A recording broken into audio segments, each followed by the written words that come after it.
A lot of times the man will go out and either buy a truck or a farm tractor or something, and it's in his name and his name alone. And he says, oh, I'm not going to put her name on it. She'll get it when I die anyway. Is that true? When your feet are on this side of the earth, the power of attorney takes over. When your feet are under the earth, the executor takes over. Mom puts daughter on as a joint owner on the bank account just for convenience sake. So mom can't do her bills anymore and it's a struggle, and so we just add one of her daughters onto that account.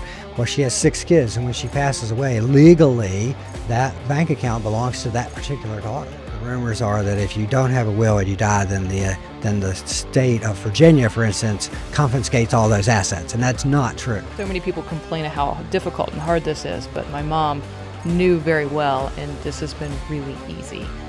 And that's the point. It's not for your lifetime, it's really for the next generation, to make it as smooth, as painless, and so that the next generation gets along. Welcome to the latest version of Through the Noise, the podcast by FMI Advisors. Joining me today is again the founder, CEO, David Elmore. Hey, David. Greetings. How are you today? Great. You? I'm doing well. So today we're going to talk about one of my favorite topics. I don't know why I get geeked out about this topic, but I do. And something that you've ran into a lot lately, and we run into all the time. Let's talk about estate planning and how every family needs it and nobody understands it. It's one of my favorite topics as well, and that may sound morbid, but they're always unique in how they're set up, and everybody's needs are different, and that difference, necessitates different situations, and then navigating those. And we are not attorneys, full disclosure there, but we help people structure their finances using trust wills and things like that. But we can't write those documents, and we don't advise to that level, but we can prepare people before they go to see an attorney so that they can do that more expeditiously and not waste an attorney's time and be prepared for writing those documents. Thank you for that disclaimer. That's good.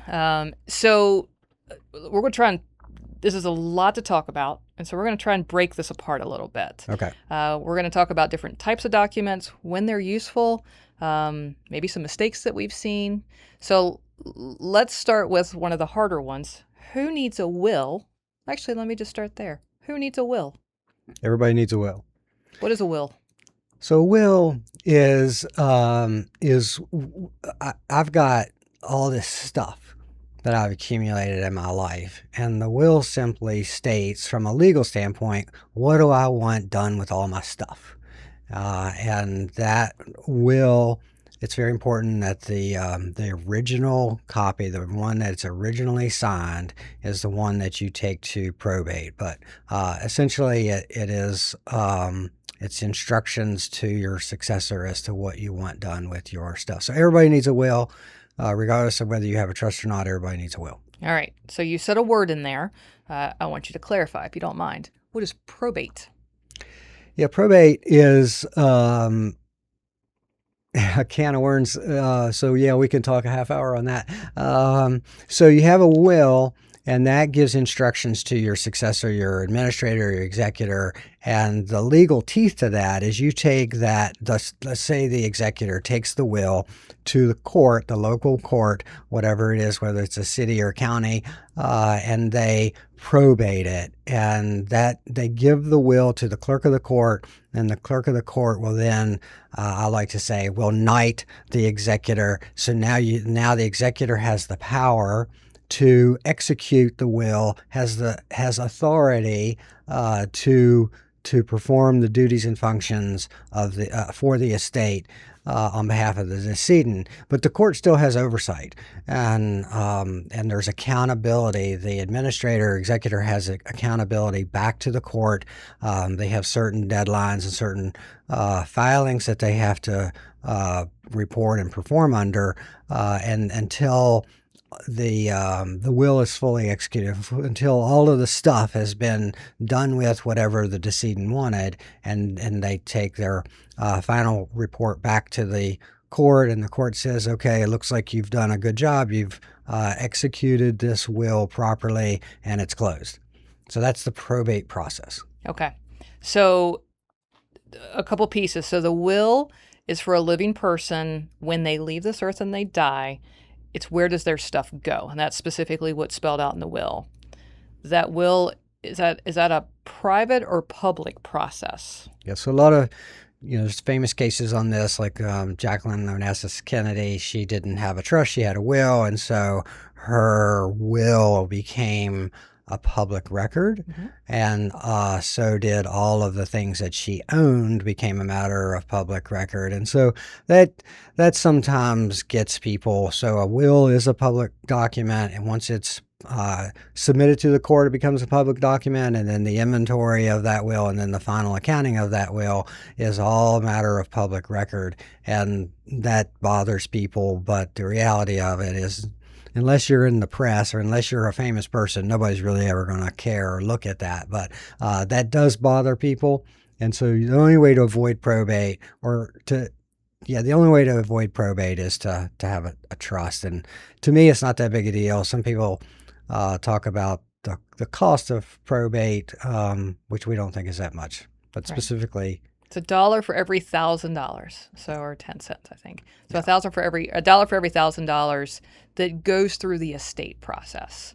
So again, just to clarify for the audience a little bit, once you leave this earth and you die, your assets, if they're not in a trust or if they don't have a direct beneficiary, goes into your estate, and there is an executor of that. So just to clarify, an executor takes over after you leave this earth. So it's an important person to delegate, and that's a huge responsibility as well. Maybe I got it from you. But when your feet are on this side of the earth, the power of attorney takes over. When your feet are under the earth, the executor takes over. It's a good statement. You say that better? You probably say that better. That's right.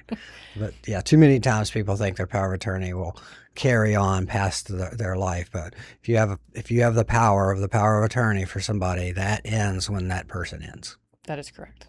And that's really important. So it's a little bit of a segue, but back to the estate planning, that power of attorney, we'll go back to the estate, the trust, the will, but power of attorney, who does that document and what does that look like? An attorney needs to do that, and there's a number of different types of power of attorney, but generally every person needs to have a power of attorney. So in case they become incapacitated, they can't do business functions, they need to have somebody that can step in legally and do that for them.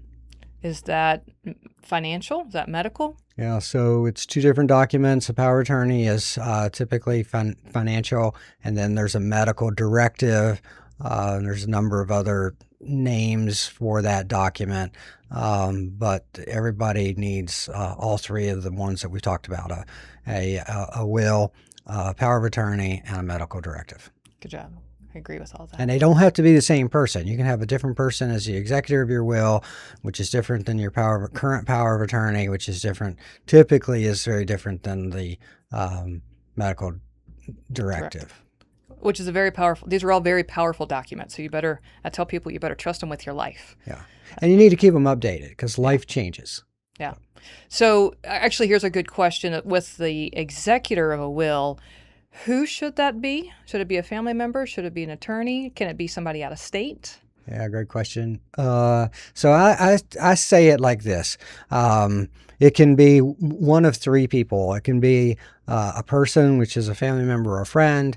It can be a professional, such as an attorney or an accountant, or it can be a trust department.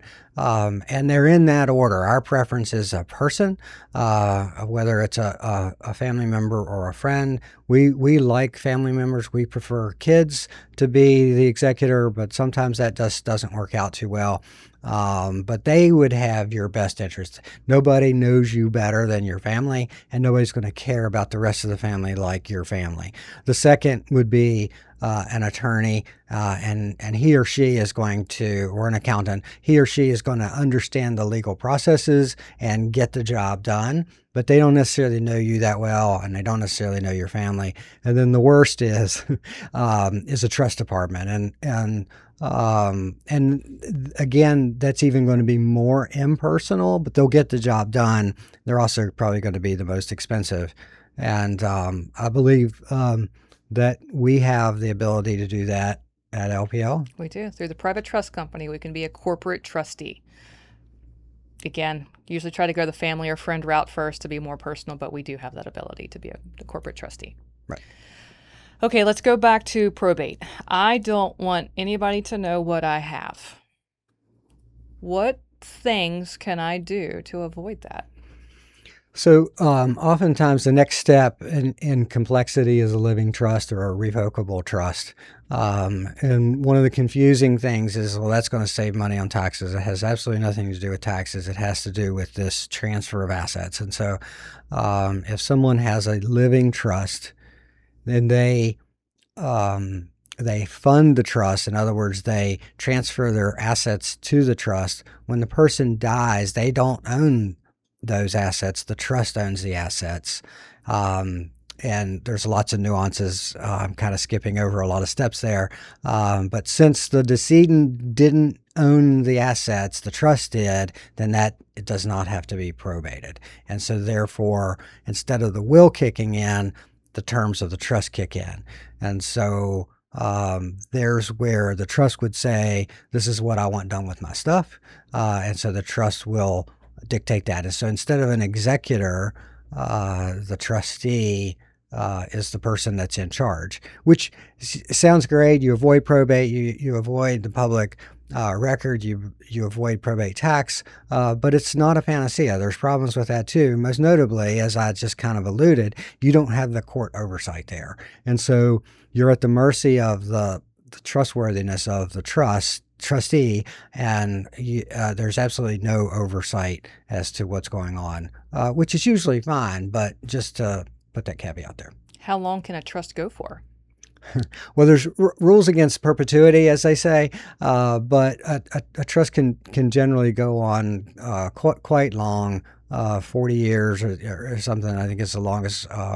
We've had trusts that probably came close to 40 years before the next generation to die. But a trust is a good way to, as I like to say, control assets from the grave, because it can go for a much longer period of time. Right. Yeah, we've seen a lot of them. Actually have one now that is over 40 years old because it was for the great-grandchildren, specifically for the great-grandchildren. So absolutely. Yeah. You did make an important comment there in the beginning with the trust. So there's a really important, so it's great. You got to go figure it out. You meet with the attorney, you get all these beautiful documents, but you have to fund it, which just simply means retitling accounts or assets. Does that mean your house? I generally prefer not to put the a person's personal residence in a house. I mean, in a trust, because of tax implications. We put almost everything else, and you touched on it earlier about beneficiaries. A lot of people's wealth is tied up in accounts such as IRAs, 401ks, Roth IRAs, the like, and all of those have direct beneficiaries, and all of those bypass the trust or the will. So whomever is named as the beneficiary, that dictates where the money goes. But in a trust, you list all the other assets, and we typically want everything in there except qualified money, IRAs, and we don't like houses or personal residence. And just to kind of restate the IRA, we usually on an IRA, and it depends, that's where the estate planning really comes into play. When you leave this earth, where do you want everything to go? And so usually there's natural persons, or if there's charitable intent, we really want to structure those IRA beneficiaries along with the estate plan. So it's really important to involve the financial advisors along with the attorneys to incorporate all those things. Yes. So what if I'm pretty simple?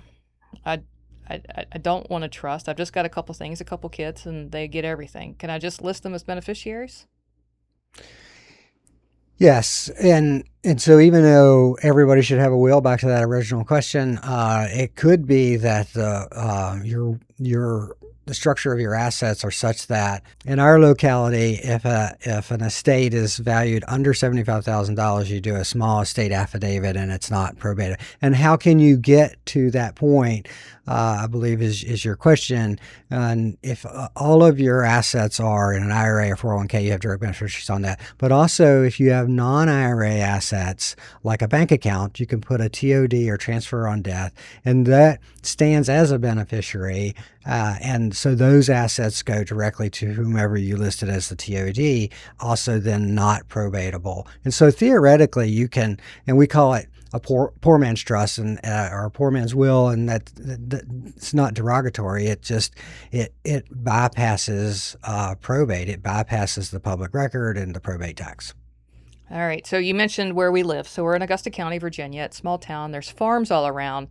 And I've heard this following phrase a handful of times.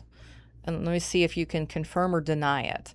So a lot of times the man will go out and either buy a truck or a farm tractor or something, and it's in his name and his name alone. And he says, oh, I'm not going to put her name on it. She'll get it when I die anyway. Is that true? If the spouse is the full beneficiary, even if she died intestate, then yes, that is true. But there could be, it's harder. So technically, yes, the surviving spouse would would inherit that property, but it's a little bit harder when they go to DMV without a will or listing all of those or joint ownership to convince DMV that it's their asset through death. So it's better to put those vehicles in joint name. So vehicles, wagons, tractors, houses, if you're married, joint tenants with rights to survivorship. Correct. What about a bank account? Can I add? So usually on an annuity or life insurance or an IRA, like you mentioned, or 401k, there's beneficiary designations. Can I add beneficiaries to my checking account? Yes, you can. And then that would also cause it to be not a probatable asset. And the more we talk about this, it also illuminates the complexity of estate planning and life and the necessity to have a good financial planner, and that's us. And so come see us. But, there's pluses and minuses to that. A lot of times we see that mom puts daughter on as a joint owner on the bank account just for convenience sake. So mom can't do her bills anymore, and it's a struggle, and so we just add one of her daughters onto that account. Well, she has 6 kids, and when she passes away, legally that bank account belongs to that particular daughter, and she may or may not share it. She doesn't have a legal obligation to do so, and so you have to be very careful about those kind of things. A lot of times we do things for convenience sake that kind of blows everything else up. Right. So it's important to have this process, have this documented, and revisit it fairly regularly. Yes, definitely. So I hear about this thing called an inheritance tax. What's an inheritance tax? So there really is no inheritance tax. That term is thrown out quite a bit, but there is none. There's a gift tax, which is related to an estate tax. But the current estate tax level is somewhere around $15 million per person. And then there's portability. So for a couple, it's about $30 million. So most of our cases, it's really not an issue. So if someone dies with less than $15 million worth of assets, there is no estate tax. So the estate tax is federal. What about state? We live in Virginia. Is there a Virginia estate tax? There is. It follows federal. So Okay, if they so have a 15. $15 million exemption, then Virginia also has a $15 million exemption. Not all states are that way, by the way. Yes, there are some very complicated states out there. Yeah, so some states still have. So I'm old enough to remember that for most of my career, there was a $600,000 estate exclusion. Then that jumped to $1 million, and then now it's up to $15 million. But it can always go back. It's up to Congress as to whether. So our estate planning tools that we used to use are still applicable in some situations. So I'm going to ask you a question. I don't know if we've been in a meeting together. Here's what I tell people, but I'm curious what you tell people. It's always fun. Where do you put all these beautiful legal documents? Where do you store them? They need a safe place in their home. A lot of people, old school is that you put it in a safe deposit box, and there's fewer and fewer safe deposit boxes. But there's a little bit of a problem with the safe deposit box in that you're the only one that has access to that. And so if mom passes away, it's like, well, the bank won't let me in. There are some exceptions to that. And if you can prove to the bank that you feel like mom's will is in there, you can access it. But don't do that. And it's not stored at your attorney's office. The attorney may have a copy of it, but they do not have the original. So it's up to you to have the original copy in a safe place that your executor knows where it is. Do you store any clients' legal documents here? We do not. We have copies just like the attorney, but copies, yes. We do not have electronic copies. Yeah. Yes, electronic copies, but we do not have the original. That's been asked a number of times. Well, I'm sure David and Marlana have my will. Like, no, electronic copy. We have an electronic copy. Yeah, so as many years ago, I was here on a weekend randomly. It's when it first became prevalent for me. We had an electronic copy of a power of attorney. A client had a stroke, was in UVA. They randomly got to me, and sure enough, I was able to get them a copy of their power of attorney on a weekend because we had an electronic copy of it. So it's really important to have. Okay, what other estate topics are relevant and important? We don't want to go too long here, but I do want to say in our line of work, back to trust. Where are trusts most applicable? Trusts are most applicable for blended families, and here's the case. So, husband had a previous marriage that has 2 kids. Wife had a previous marriage, has 2 kids, and but want everything split evenly. But if the husband passes away and his wife inherits all of his assets, then unless she does corrective action, if she passes away, all of his and her assets will then go to her 2 children. And that's not really fair to his 2 children. And so usually that's where we see the benefit of a trust. And there's lots and lots of examples of where a trust, but that's the one we see most often. And in order to protect lineage or both husband and wife's respective children, a trust is pretty important. So are you willing to have these conversations with your clients before, during, or after they meet with an attorney to draft the documents? We think it's important to do it ahead of time. Nothing away from attorneys, but they're more expensive than we are, and we kind of understand the whole financial picture most of the time. We have better insight and clarity to our clients' financial lives than any other professional. I agree with that. Yeah, we'll go so far as to meeting with the attorneys, with the clients. They'll meet here. It's so important to have all this done and have it done well and revisit it often. Yeah. Okay, so if everybody needs a will, what if I die and I don't have a will? Then what? Oh, that's bad. I know. That's really bad. So the legal term for that is to die intestate. So to die intestate is to die without a will. And statutorily, every state has dealt with that issue by statute. So the rules, however, their legislature has deemed it to be, and I'm not an expert, I'm not an attorney, but I think in the state of Virginia, the surviving spouse gets half and then the children get the other half, or some ratio similar to that. But then there's no will, so there's no administrator or executor. So the court then appoints an administrator, and that's typically an attorney. So the beneficiaries don't have a say in that. That's bad number 1. And then bad number 2 is it's divided up per statute, and the decedent doesn't have any say in that. So it's really important to have a will and to not die intestate. Some people, the rumors are, well, and maybe because the words are so close, but the rumors are that if you don't have a will and you die, then the state of Virginia, for instance, confiscates all those assets, and that's not true. And it does go to whom the state believes should be the beneficiary, and that may be very different than what you think should happen to your assets. That takes like a week or a month. Oh, I would think it would take a long time because it's got to work through the process. I've had a few cases where a client died intestate, and it took 6 months before somebody was even named as the executor because it's got to go through the court system. Right.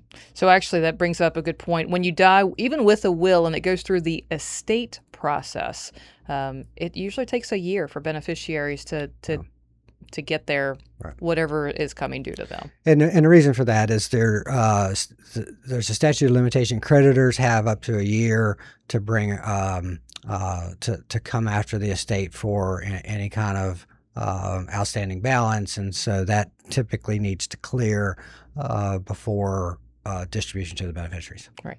So it's very important.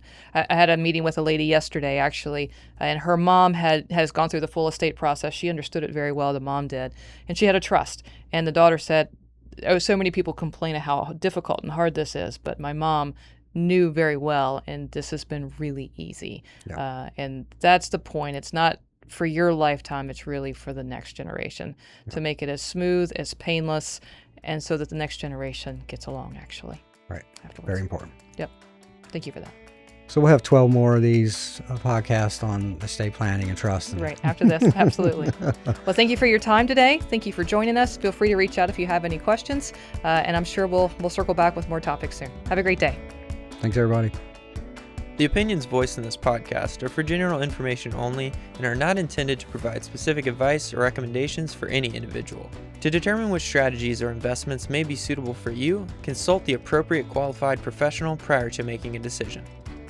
There is no assurance that the techniques and strategies discussed are suitable for all investors or will yield positive outcomes.